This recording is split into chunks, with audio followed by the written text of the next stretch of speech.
The Secret and Experimental Pricing Field Guide: 4 Ways to Double Your Business Revenue While Increasing Your Happiness in 60 Days or Less.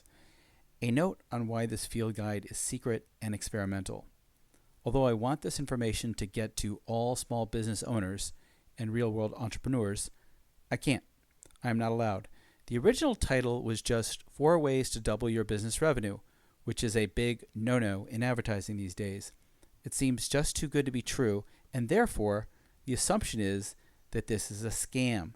So all the major online platforms just reject this, or anything like this, out of turn. So this field guide is not the first thing anyone will see. And I get it. When you are a lumbering ads platform, you just can't take a chance. You have the masses to protect.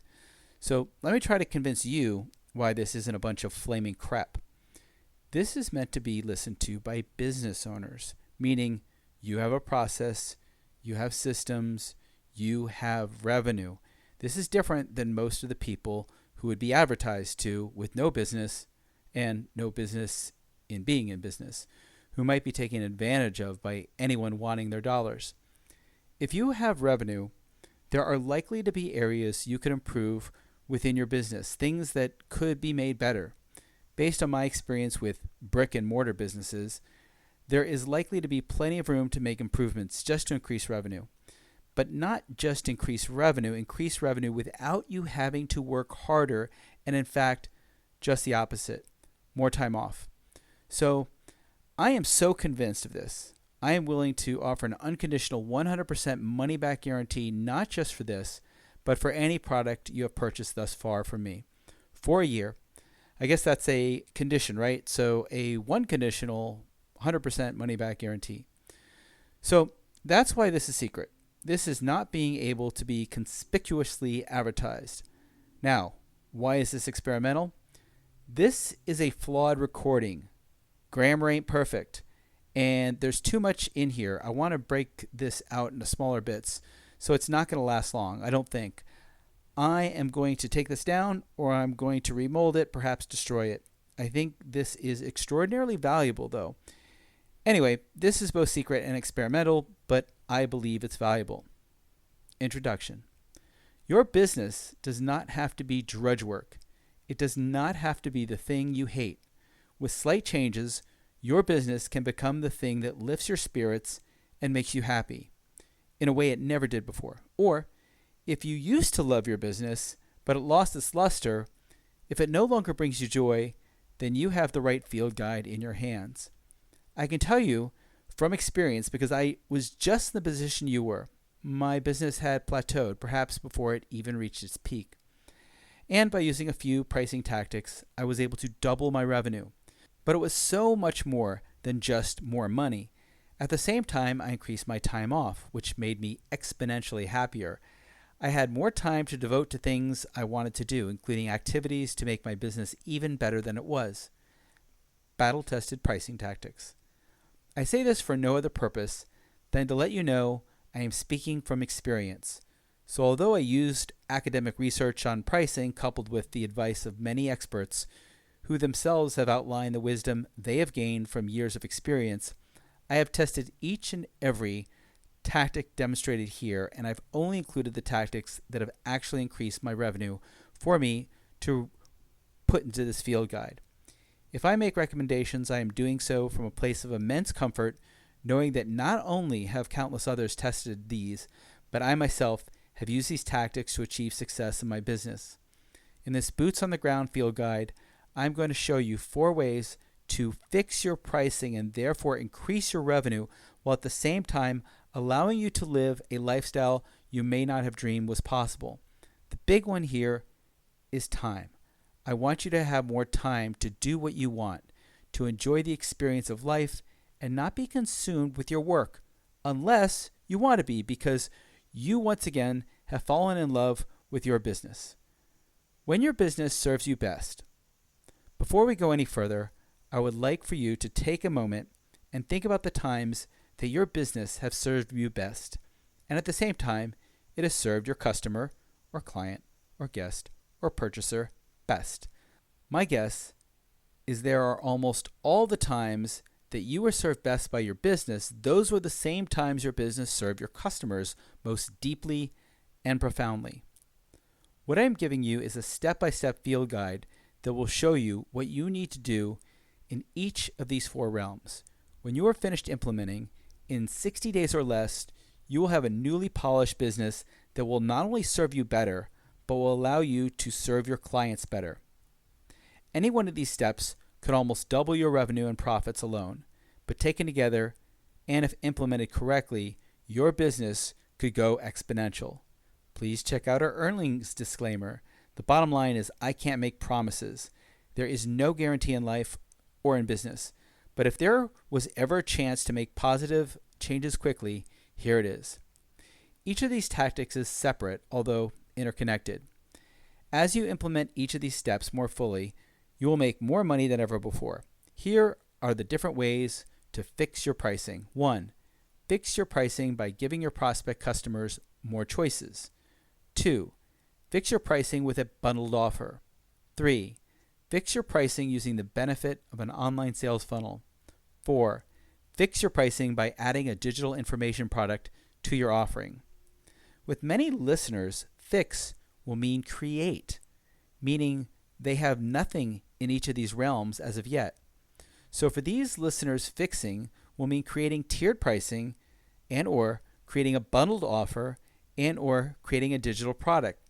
That's wonderful. There are so many gains to be had.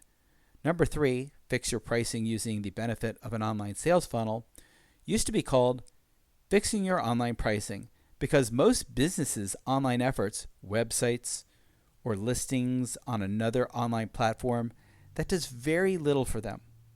Each of these is important because each can increase your revenue. Each did so for me, and by the time you finish listening to this field guide, you'll understand exactly what you need to do if you want to drastically increase your revenue. Think of the psychology of your potential purchaser and of your psychology. As you listen to this guide, I want you to think about the psychology of the person possibly making a purchase. In addition, you should understand your own perception of pricing. By the end of this field guide, you'll understand enough to get out of your own way if you wish, which you should. Anyone who owns a business and is interested in increasing their revenue has likely heard many supposed tricks of the trade or rules of thumb on pricing. There are lots of claims for lots of techniques that supposedly work to make small businesses more successful and more profitable. And you probably know a number of businesses in your realm that have tried any number of different techniques espoused by gurus or expert marketers that should have worked for them. The problem with some advocated pricing tactics. But in reality, rarely do these methods that promise quick increases in revenue work so well. Why is this? It is because these techniques are theoretical. Either that or the techniques espoused by these gurus are oriented towards the sales of digital products, which have little overhead, no storage requirements, and no labor costs. Either that or the techniques espoused by these gurus are oriented towards the sale of digital products, which deals with goods, services, or the physical realm. Keep in mind that almost all marketers advocating a system are attempting to sell a digital product of some sort, which isn't bad. Just know that the numbers behind digital products are different than physical products or services, and some of the techniques have not necessarily been tested by real, non-internet only businesses. I want to assure you that I have personally tested each of the 4 methods I am presenting in this field guide. My job as a tricycle pilot.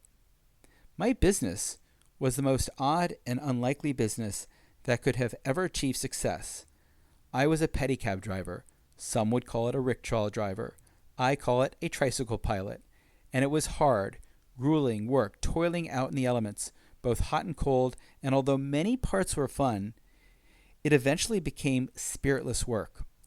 I have a tricycle, a pedicab, and I give rides on that tricycle. What I'm going to go through with you is what took me from what was basically a dirty gig that I needed so that I could make enough money to survive. This same job is considered manual labor by many, and using the right techniques, I was able to uplift that job to an activity that was amazing for the customer and became one that I actually really love, more than doubling the money I was making before, while at the same time drastically increasing my free time. If I can do it in that business, almost anybody can. Alternative marketing methods. At this time I started trying various alternative marketing methods, my partner was working with me, and we were both working together as tricycle pilots. Initially, the business was mostly about giving rides. The business is a very physical business. The job is moving a machine, a dirty, grimy machine, that emerges from a garage out to a place where there are crowds of tourists, and we were moving them from one museum to another or to a memorial. We got sweaty, and whatever was in the air naturally adhered to our skin. There were walls of buses, each spitting out plumes of smoke. There were cars with their exhaust hitting us. We were out there. There were cars out there. It was work and sweat day after day. Because of the energy focused day in and day out on doing the job, it was almost impossible to think of doing anything differently. The pressures of marketing. The majority of our time on a pedicab was spent marketing, or based on our yelling at customers to try to get them to take a ride with us, what I call barketing.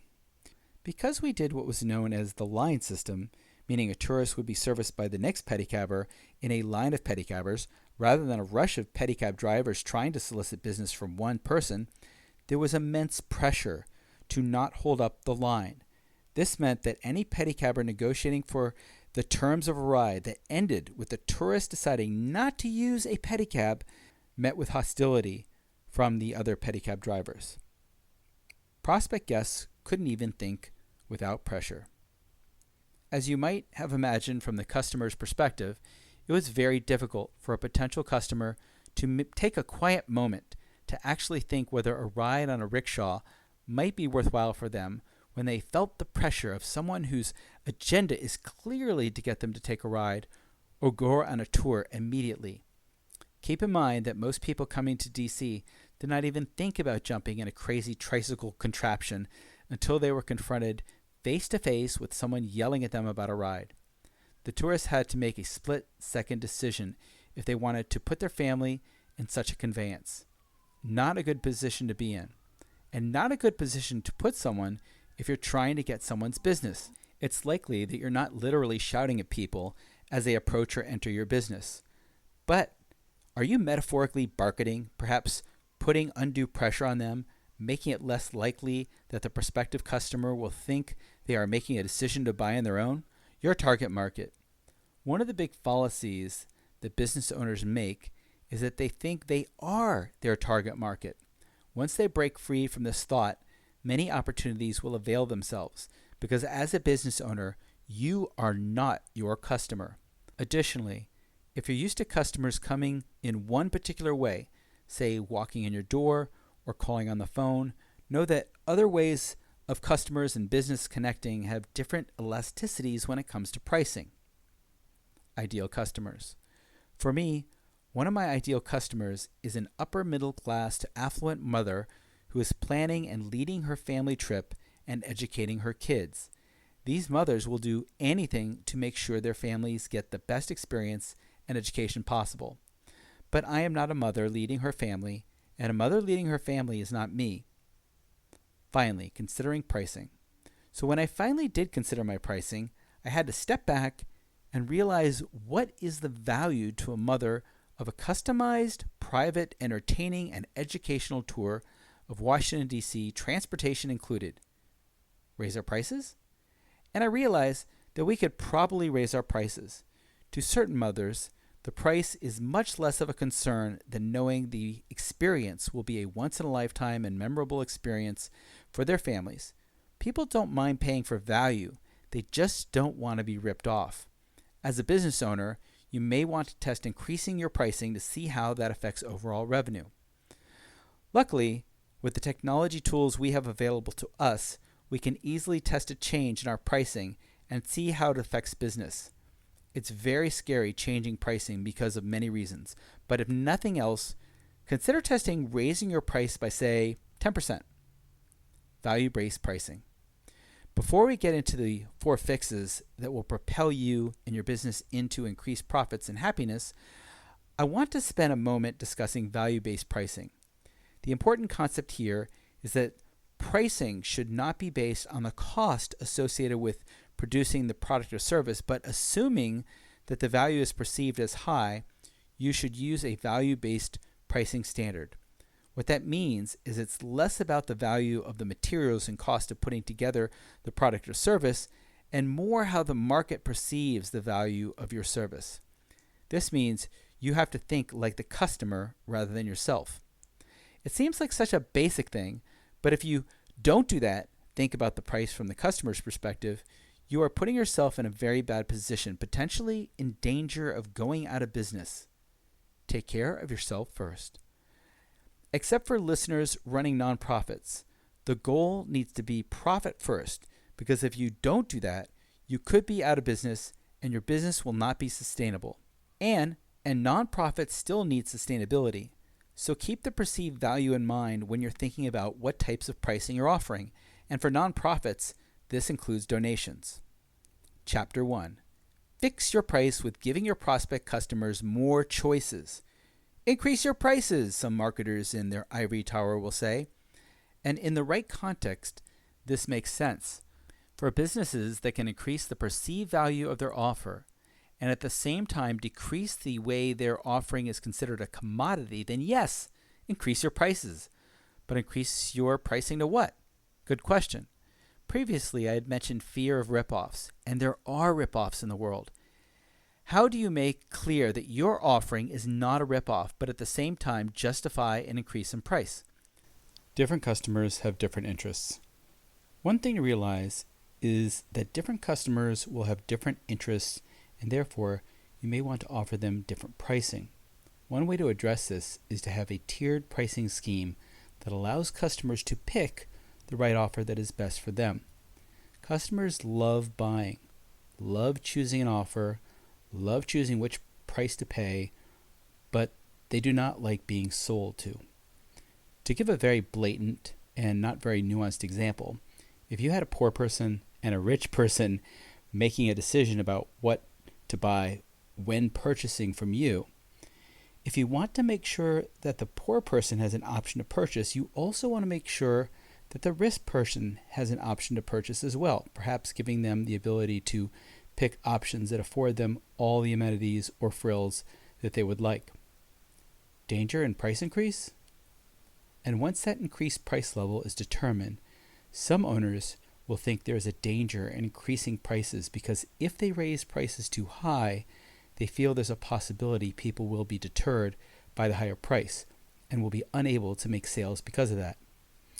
There are a couple of ways that you can test pricing with less danger to you or your business.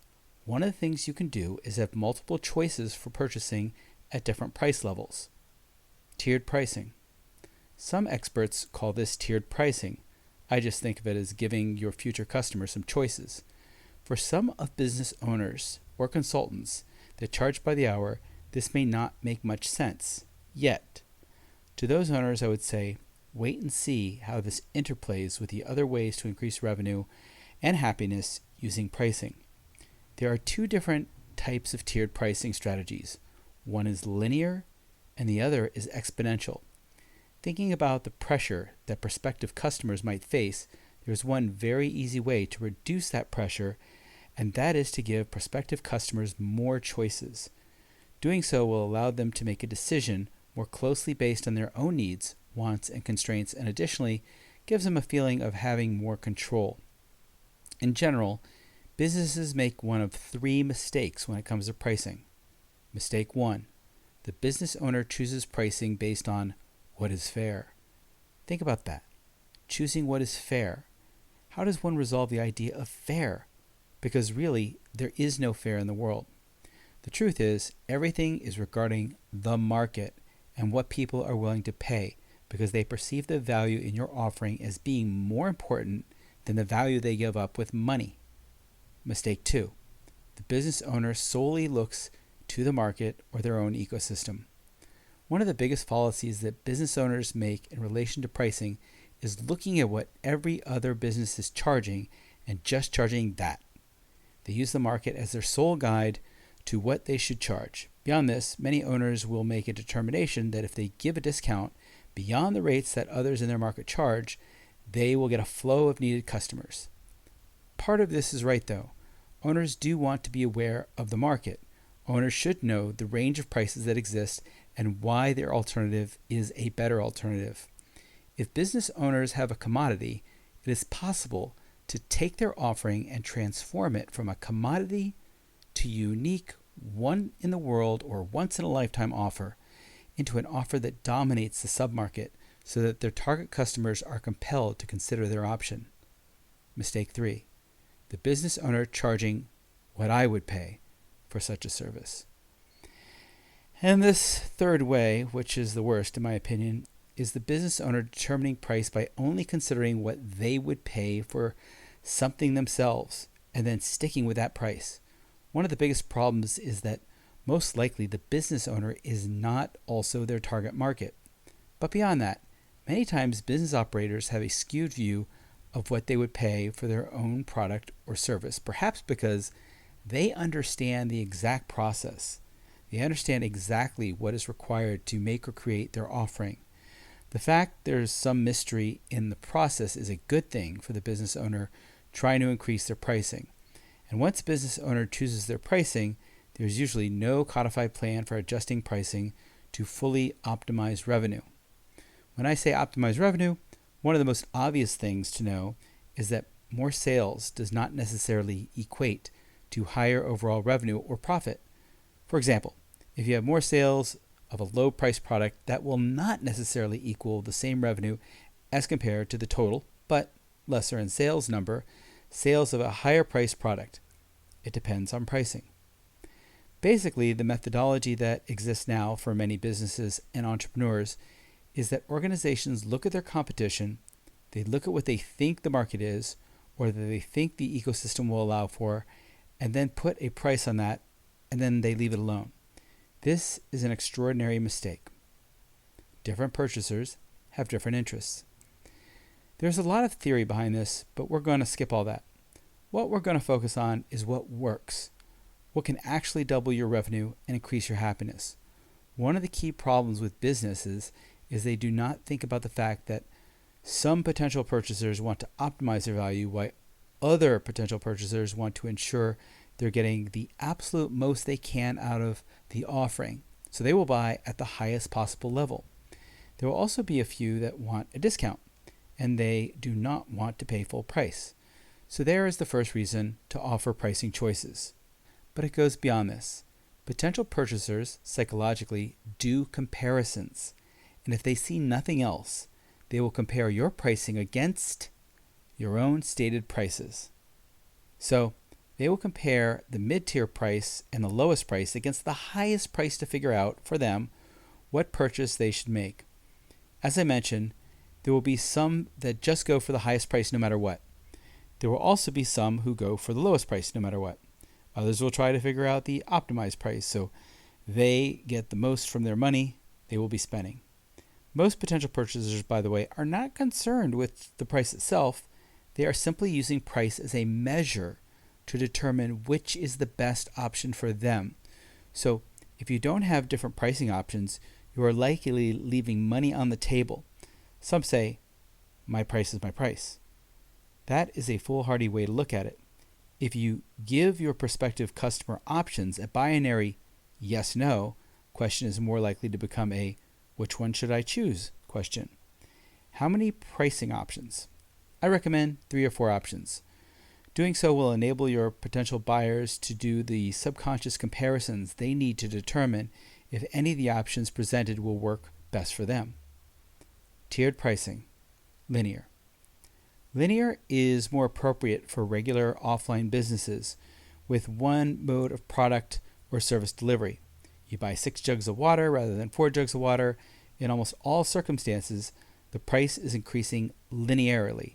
The customer is paying extra, but only for an additional 2 jugs of water.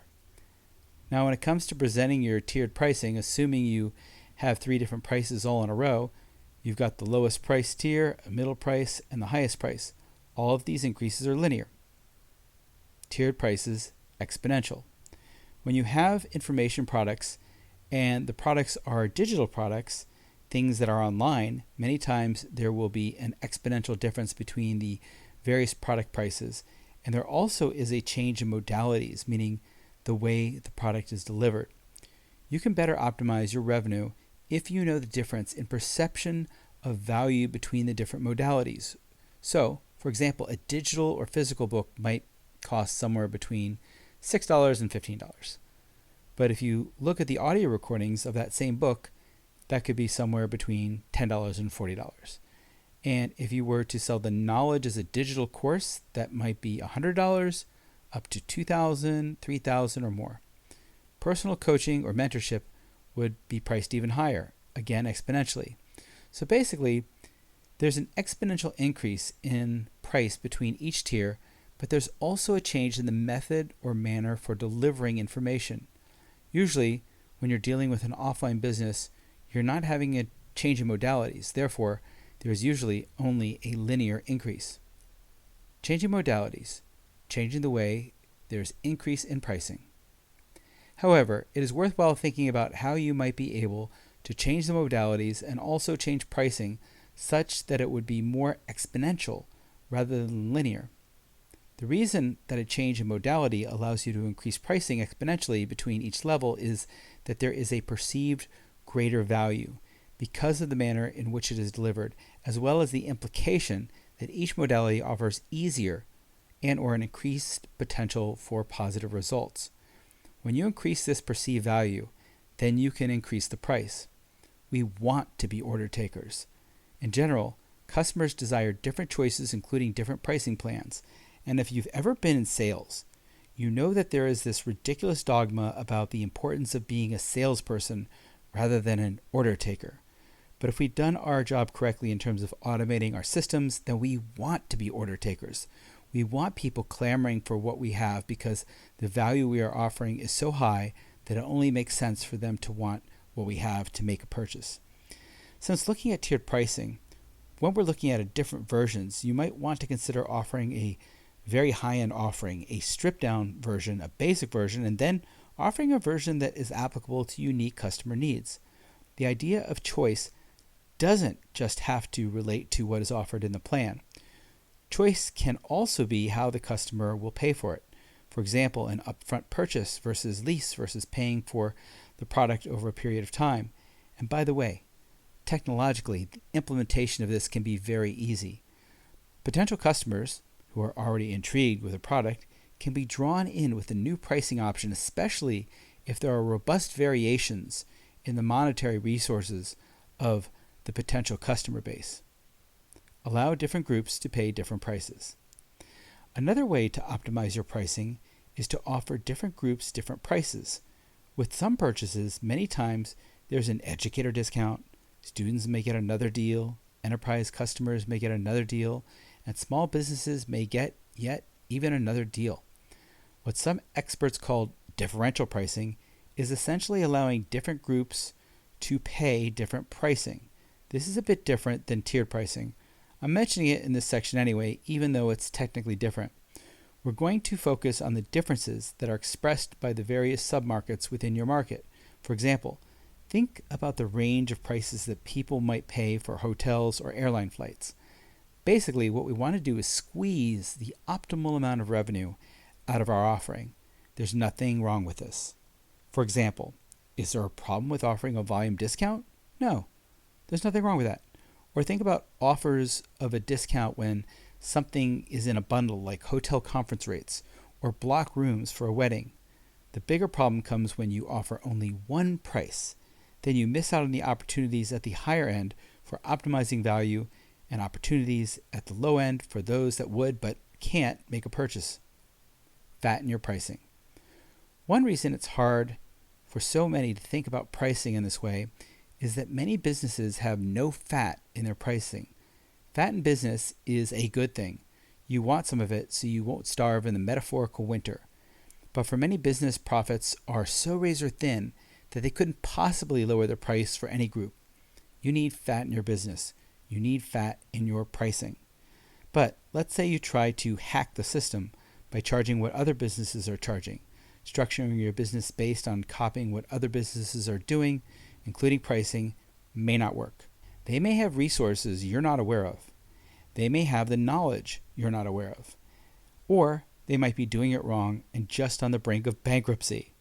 I'm not saying you shouldn't be aware of other businesses' pricing models. Just be aware that they may have pricing fat that allows them to price certain things in a certain way that could put you out of business.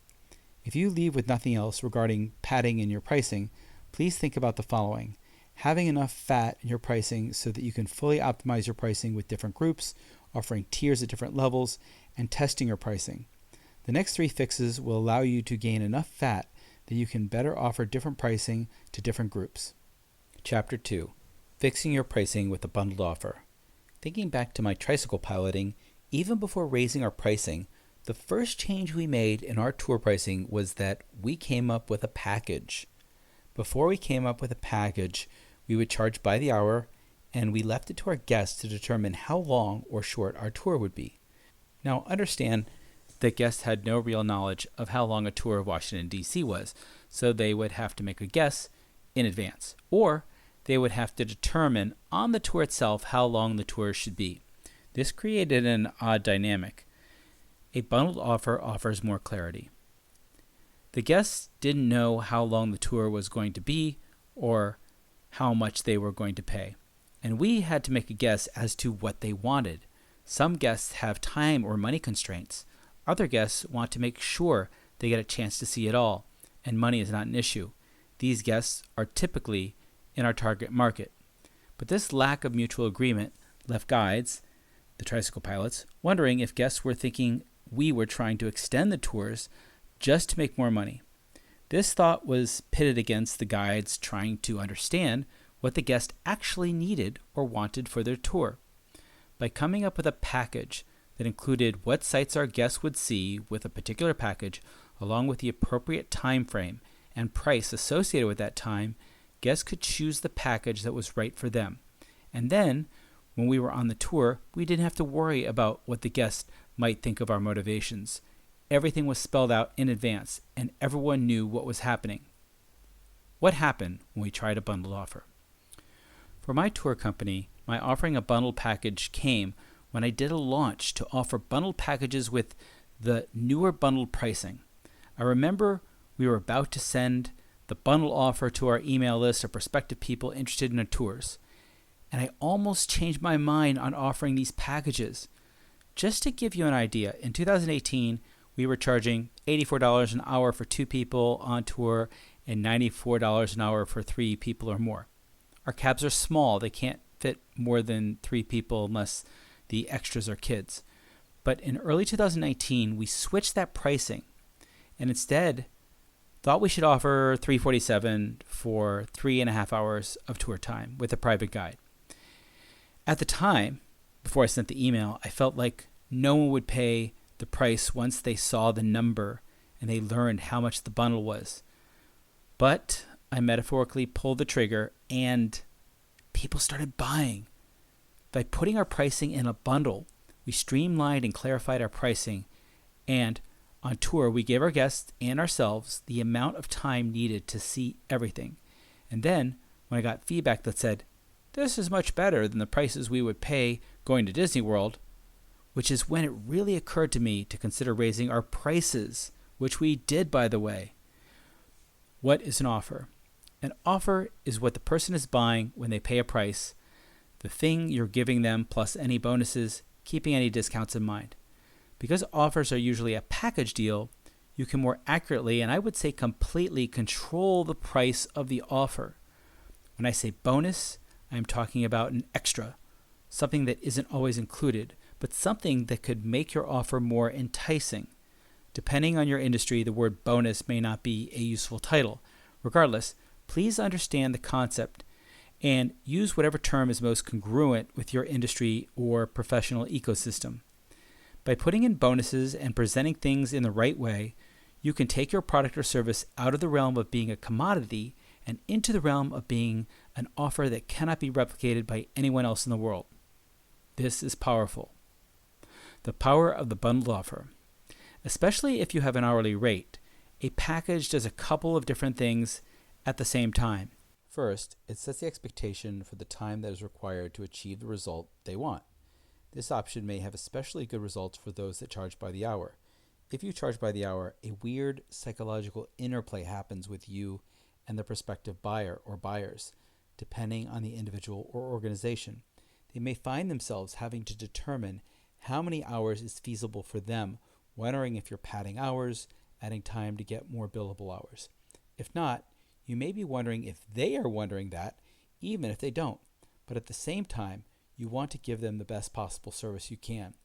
You have to predict, essentially to guess, if they are trusting you to properly complete the project in the open-ended time frame you've given.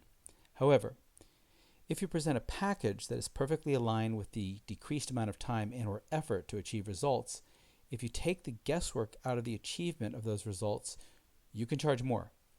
You can also package many other things together to make a bundled offer, most appealing, ideally, too good to pass up in the eyes of the prospective purchaser. This could include adding information products and other options that will help the purchaser achieve their desired result. Because remember that the ultimate goal is to get the purchaser to solve their problem. If you help them, they will be indebted to you and will quite possibly keep you as someone they would like to make purchases from for life. If you combine this with the previous method, you can have a tiered level of different packages that are different to help your purchaser solve various problems that they might have. Help them solve their problems through your bundle package solutions, and you may have a customer for life. Perhaps the idea of having a bundle offer is a new idea to you. So this next part may sound particularly odd with that in mind. But let's assume that we have a valuable bundled offer. One thing you can do is unbundle your offer. This is especially worth considering if you have multiple markets that have different capacities for dealing with differences in pricing. One technique you want to use when thinking about your offer is that the core part of the offer is what everyone would want or need, while the bonuses are something that may augment them in each market. The reason is that people don't want to think that they're paying for something that doesn't fit their objectives. It gives them the opportunity to think they're overpaying. Price of the core offer. Set the price of the core to something that is good for everyone, and then the bonuses may help certain subgroups or maybe assist in getting people to a place where they can take part in the core offer in the first place, so that no one feels like they're cheated, like they're paying for something they don't need. Offering bonuses can increase the perceived value of the overall offer. Many of these bonuses are easier to create yourself or easy to buy from someone else. Yes, you can buy bonuses. Once you've created or acquired bonuses, you can use them over and over again. Chapter 3. Fix your pricing using the benefit of an online sales funnel. But there was a whole hidden realm of DC visitors we missed that we just did not tap into until we put in some brain power to think about how we could get on people's radars while they were planning before they even came to DC. We were missing those that were trying to find out about things online first before their visit. I had previously talked about the pressure of pressureful sales, what I call barketing. I mentioned that this pressure creates resistance, so there are less people who might want a ride, even though they might need one, like, for example, when someone has a mobility impairment. The point of it all. The first point is that under the barrage of barketing, the potential customer doesn't even get to mull over the idea for themselves, whether purchasing our service is worthwhile. What if we were to remove that pressure and give the potential client all the information so they could make a decision themselves? What decision would they reach? Would they have the epiphany on their own that shows them that our solution, our service, is the right one? For us, we got the chance to show our potential customers what our tour was, and after they understood what we had to offer, many just went for it. They came to understand that although buses, our competition, are okay, buses can't be counted on to give entertaining, historic detail, nor the customized service many visitors are looking for. So, just by sending a few nurturing emails and then wrapping up with an offer, we were able to do what we had never done before. We sold a bunch of tours in advance, including our most expensive tours to date. The second point is that we began to understand our target client. It solidified in our minds. we had discovered we had a couple of different markets: rich or upper middle class mothers, mobility impaired families, and tourists with dogs. Understanding our target markets helped us focus our efforts and make our communications way better, and each had a tolerance for higher pricing. Over the course of a year and a half, we doubled our pricing. We vastly increased our revenues, increased our time off, and made this gig a sustainable business. Businesses using platforms, but not really going online the right way. Too many times when people think of going online, they think of latching onto an existing platform that is optimized not for your results, but for the platform's profits.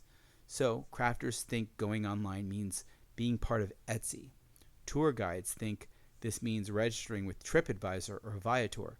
Sellers of physical products think this means putting their products on Amazon or eBay. Creating a lead, sales, customer generating machine. Those are all fine, but that is not what I am talking about. Instead, I'm talking about creating your own lead, sales, customer generating machine independent of any soul-sucking marketplace platform optimized for their revenue, not yours. And I'm not talking about a brochureware-like website that does nothing except maybe look good and perhaps give you some credibility. Maybe. How do you do this? Create an online sales funnel. An online sales funnel can attract potential purchasers, qualify them, prepare them, excite them, and bring them to the point they are wanting to make a purchase from you.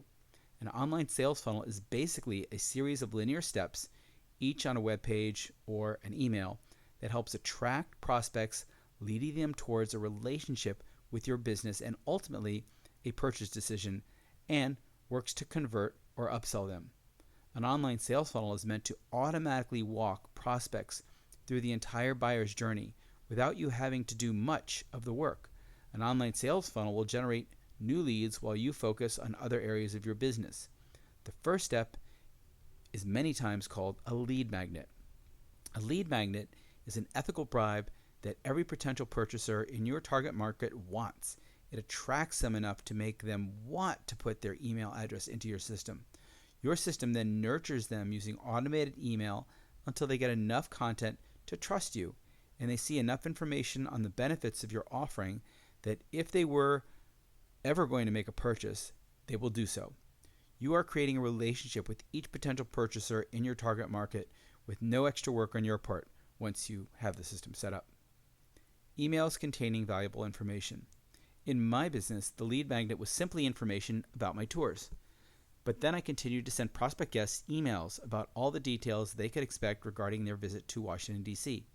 I provided the best information I could regarding parking, hotels, transportation, memorials, museums. By the time they saw the offer for a package tour purchase, so many of the people already trusted me. Chapter 4. Fixing your pricing by adding a digital information product to your offering. Adding a digital information product to your offering can drastically increase your profits while not occupying any inventory space and comes with essentially no overhead. So, if a purchaser is willing to make an upsell purchase of an information product, what you have sold them is all profit. This alone can get you well on your way to doubling your revenue. Do not be put off if you think this won't apply to your business.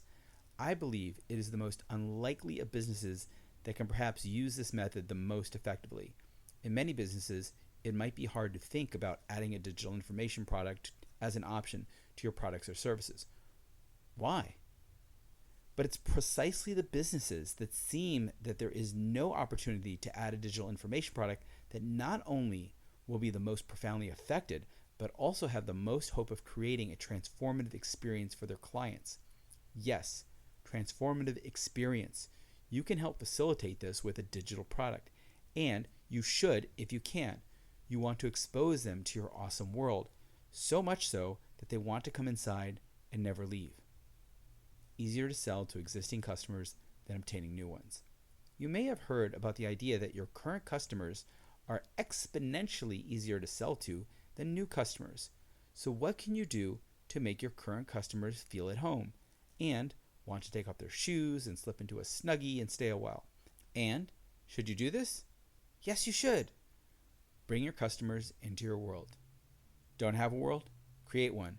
Give them something that allows them to immerse into your world. Show them what it's like. This can be done via automated email, sometimes called an autoresponder. Digital information products can include emails, digital books, also known as PDFs, online courses, online challenges, video series, podcasts, online summits, membership sites, checklists or cheat sheets or templates. Just for the record, there are other types of information products, non-digital, real, like books, CDs, no, MP3 players, and live events. With any of these, your prospective customer can either learn all about the tangential aspects of your world your business is serving, or they can be pulled into the lifestyle your business is about. Business examples. So if you have a massage studio, you could give your clients education about all the other complete parts of their life related to health or pain reduction, including exercise, diet, holistic medicine, etc. A cigar store could put purchasers into a world of exquisite spirits, fine dining, luxury cars, well-tailored clothing, handcrafted tools, bespoke experiences, and other symbols of affluent living, etc.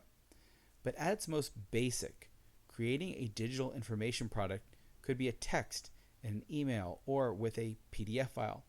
That may seem very simplistic, but I'll bet if you brainstorm how it could work, you might find a number of ways even simple words could help someone prepare for, become, and continue to be a better customer with you. Different modalities of product.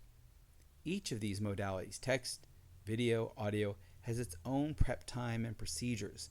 But with all of these, the key thing is to be focused on making sure they are brought into your world. In general, it's less about perfect grammar and more about getting in their head all the time, or as much as you can.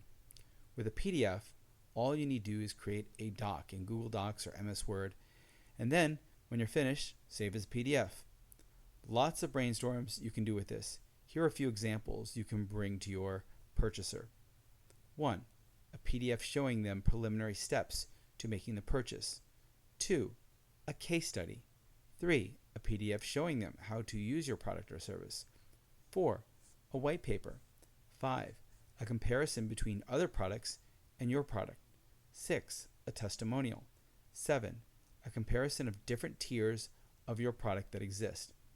Yes, this is for you and your business. Before we get into more about information products, please don't tune out. You may be thinking that you want to skip this portion because it doesn't apply to you. It's amazing what can happen if a business stretches from the way it's been done in their industry or ecosystem to the way it could be. This might seem totally absurd to some of you, but I would ask that you listen and let it sink in before you judge. If you can do it, adding one or more information products to your offering may change your business and change your life. It might take some thinking on your part, but it really might be worthwhile. Your digital information product. Information products are products where the most important part of what you sell is knowledge or wisdom. Many times, especially these days, these products are digital and can be downloaded or presented online. Like software, many times they don't have a physical form. Like software, if you create it once, the work is done. You can sell it or give it away multiple times forever. It's an asset. What's the benefit to you?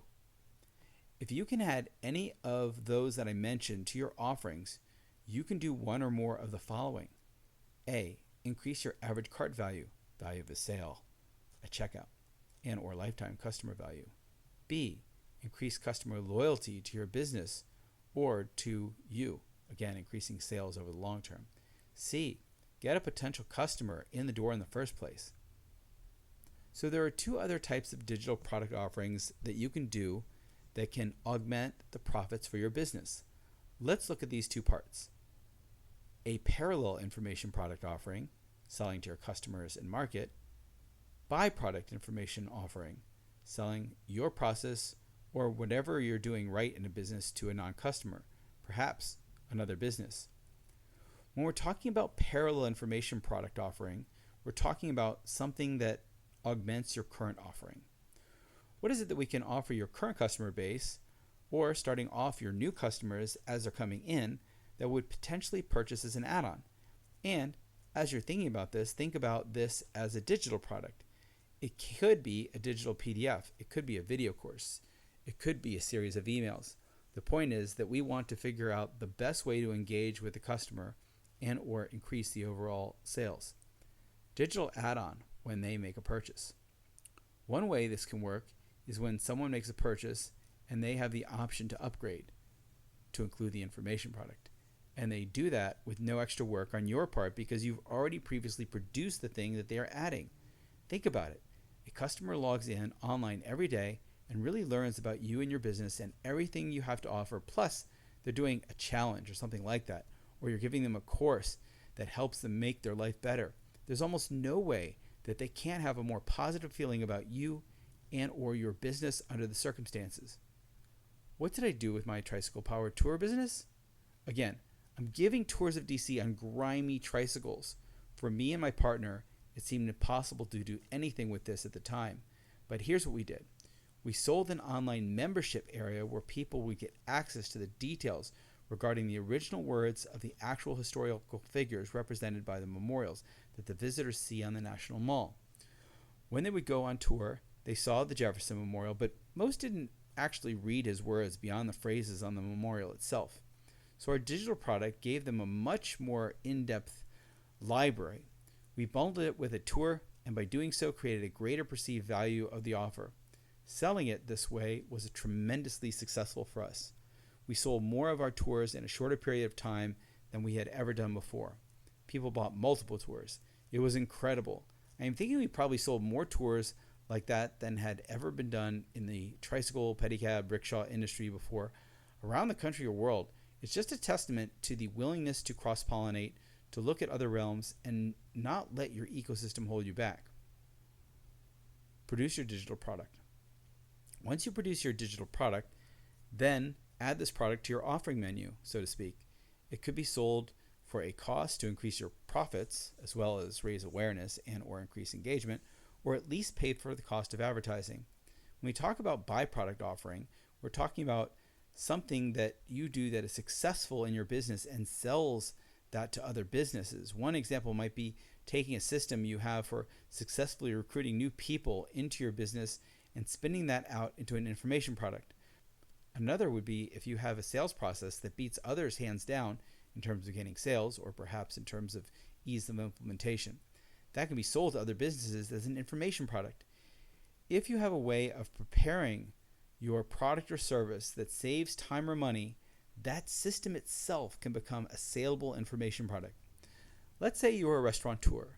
If you are known for being able to virtualize your restaurant business, able to take it and spin it out so that there is no actual location, but people can order online, say that's an expertise that you have, you can sell that process. Yes, as an information product. There are a number of ways to show others different processes, but they all are byproducts of the fact that you have a superior process in one way or another. Incidentally, a byproduct offering could also be a byproduct of your life. Something you do, a hobby, the way you approach your relationships, the way you manage time or energy, how to communicate better, how you got your groove back, as long as people value that knowledge enough that they'll pay money for it. One thing about creating a digital product out of a byproduct of your life experience versus what you have gained from your business experience is that more times than not, you can't add it to your offering of your business market. Sometimes, but not usually. So this section has been about information products and how you can add them to your business and your offerings, increasing your bottom line. Just be sure that, regardless of who you sell to, your course or ebook or digital asset is informative and interesting. Conclusion. You now have 4 concrete ways to increase your revenue, and when taken together, have a good chance of doubling your revenue while at the same time allowing you to love your business. Fixing your pricing can empower you. Increasing your revenue will allow you to be in a better position than you ever will in terms of dictating the terms of the relationship you will have with those around you, including those who make purchases from you. Fixing your pricing can improve your relationships. I had mentioned that my partner and I had worked together in the dirty, arid streets of Washington, D.C. with aggressive cabber personalities pushing us to make imperfect deals with tourists thinking they might want rides with us. I made a commitment to her that I would do everything to transform our business so we would not have to wait in the line system for manual labor type rides. Using these 4 techniques in this field guide is what made good things happen. What I achieved was sort of a predominance in the industry, and when I actually did it, when I transformed the way we got our business, not only did our life become so much easier, but suddenly the way we were perceived by the other pedicabbers became different. They all may not have liked us, but they respected us. Arguably, we became the most successful tricycle pilots in Washington, D.C. And beyond this, my partner and my relationship changed from that day forward. I actually did it. I flipped the profession on its head. We were no longer giving rides. We were doing tours, set up in advance. So now, with minimal work, we could make as much money in half a day what other cabbers made all week. It was a true success, not just in my eyes, but in her eyes. It was kind of an admiring respect that so many people wish for from their partner. And the same thing will happen to you. Once you exponentially increase something like revenue, you will become a hero to someone. Now you can transform your business. If you didn't know what areas to focus on in your business, you do now. Now you know 4 amazing fix your pricing techniques that actually work. You are able to look at any business, including your own, and be able to fix pricing in these different ways. For some listeners, this will mean creating new processes, but it will be worth it. You'll be able to increase your bottom line and your happiness. You will be able to transform your business. Each time you do it, the better and easier it will become. The first time is the hardest, but once you see the techniques work, you'll want to try again. This is all iterative. You can do it over and over until your pricing is more optimized than it ever was before. Start with one technique. Once that is successful, try again. Keep on going until you have completed all 4 techniques, and then try again. You'll get better at knowing what change you should make and what will be the likely outcome. Here's encouragement to go do it now. So I would love for you to really brainstorm how one or more of these 4 techniques could work in your business. I know some of you might think that these just won't work in your profession or industry, that you'll somehow become a laughingstock or you'll be mocked for doing it differently. Just remember that nothing great has happened without someone pushing something that other people thought was preposterous. As we end, I want to let you know there are 2 easy ways to take action if you desire. As we end, I want to let you know there are 2 easy ways to take action if you desire. One is to work with me and my team. If you'd like to see if there's a fit with what you're trying to do and whether we think we could help, there's a link that will tell you about the process. If you want to do it on your own, then there's another link that will show you how to do it on your own with recommended next moves. Both are designed to save you time in achieving everything you want with your business.